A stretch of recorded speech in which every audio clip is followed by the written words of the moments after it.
You excited? Very. Yeah, looking forward to it.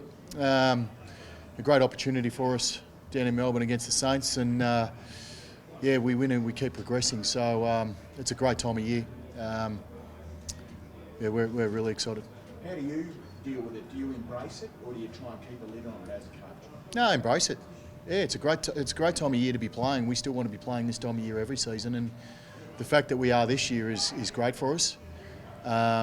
So yeah, we embrace it. We have fun. We'll just keep doing what we're doing and train hard, play hard. You're the personal masseuse for Sam Taylor. Where's he at? Look, he's looking good, but again, he's got to train fully today and get through that session, wake up without any issues whatsoever. And if that's the case, then it's more likely we'll play him than not. Is it a case where you could name him and then do a late fitness test on Saturday? Is it that kind of scenario? Yeah, it could be. Yeah, if he gets through training today, we'll definitely name him. Because if he's fit and good to go, and the doctor's advice is that there's little risk or minimal risk, then he'll play. But again, he's got to get through training and he's got to wake up without any issues. How influential is he to that? Oh, extremely influential. He's one of the best fullbacks in the game. All Australian from last year. Little unlucky not to be there, given he didn't play enough games to meet the requirement. So he's incredibly important for us. A wonderful player, and as I said, if he's fit to play, then we'll play him. Where's Finn at? I mean, I know he's out there running. Yep. But he's missed a lot of footy. Yeah, he has. He's a good chance. So he's done a 2-week block of training without any issues around that calf Achilles region that just was a little bit niggling him. It was one of those funny ones. It has been a while, but it was one of those ones you expect to sort of tidy up real quickly, and it just kept persisting and lingering. So that was a little unexpected, but I think he's fine. Again, like Sam, if he gets through training today, then it's more likely he'll play than not. You also got another headache around interpretation. Yep. How confident are you about the outcome? I'm confident that our case is really strong. I'm confident that we're in the right. But again, I don't know what the decision will be. So, as I've said during the week, we'll plan for him not in the team, and cross our fingers and hope that he is, and then we'll make the adjustment once that decision has come down. How important is he to decide he's one of your best small pressure forwards? What's the impact of not being inside? Well, I think he's rated, if not number one, he's right up the top for forward half pressure and tackles, and that's incredibly important to the way that we want to play. He can play a variety of roles. He can be a bit of a swingman if we need him to go into the midfield, if we need a spark.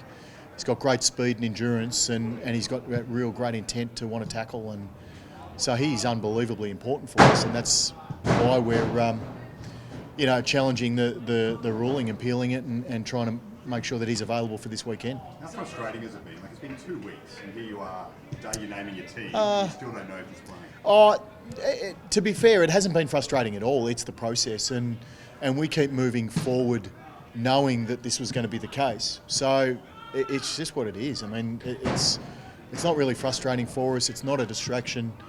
We keep plugging away. As I said, we'll plan for him not in the team and hope that he is. There was some commentaries earlier in the week that the AFL was unfairly targeting Toby Bedford. Do you believe that at all? Oh, no, I don't think so. No. Your first final series as a head coach. What have you learned from your time as a player and other times in the system? What's key at this time of the year? What's key is and as cliche as it sounds, you've just got to treat it like another game.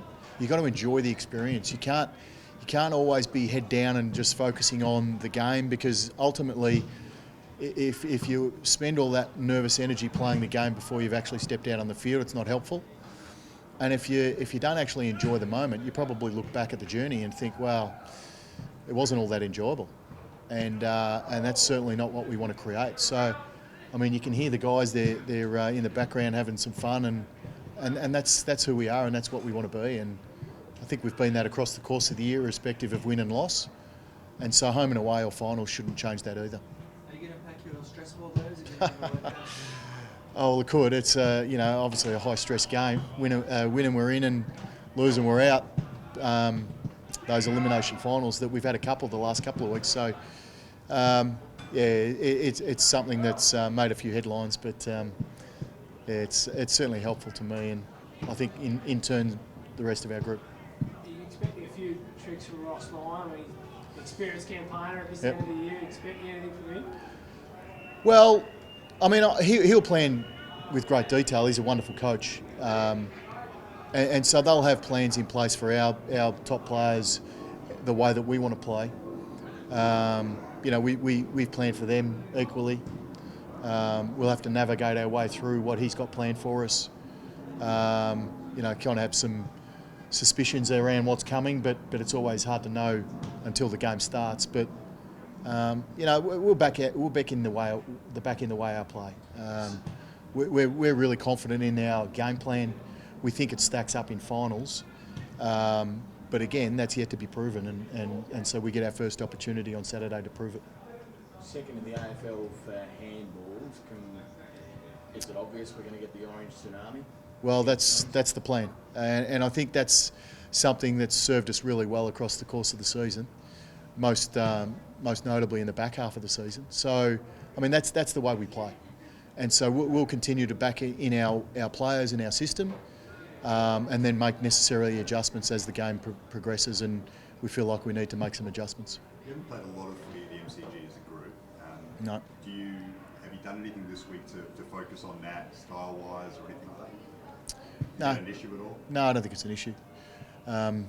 We played there once this year. It wasn't a great game. We didn't play particularly well in that game, round 9. It was a fair while ago.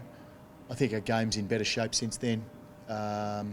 I don't think the ground, the 70,000 that's projected to be there, will have a negative impact on us. And in fact, I think it'll have a positive impact. And I know our guys are really looking forward to getting down there and getting stuck into the game. And on Toby, if he doesn't make it, have you got the ready-made replacement in Xavier O'Halloran? Is that comforting?